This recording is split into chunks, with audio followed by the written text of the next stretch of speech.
Start out with the face frame down and apply a bead of glue into the dovetail groove.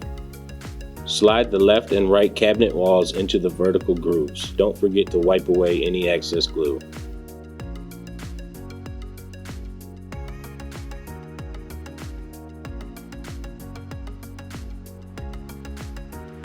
Slide the floorboard into the grooves on the wall.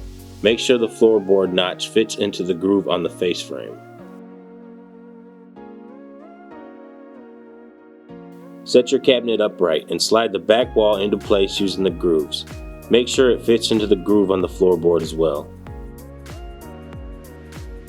Now you want to place a corner bracket in each corner of the top of the cabinet. Make sure they are near the top of the cabinet. These will join the face frame and the back wall together with the side walls of your cabinet.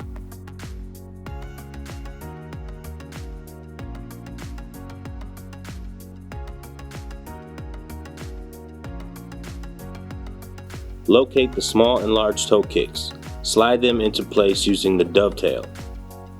The large toe kick should be placed at the front of the cabinet and the small toe kick should be placed at the back. Now place one metal clip at each corner of the cabinet underneath the floorboard. These will be used to join the toe kicks to the sides of the cabinet.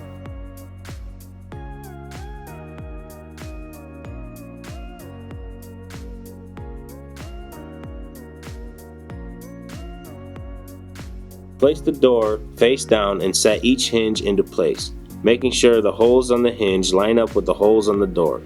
Fasten them down with 2 screws each.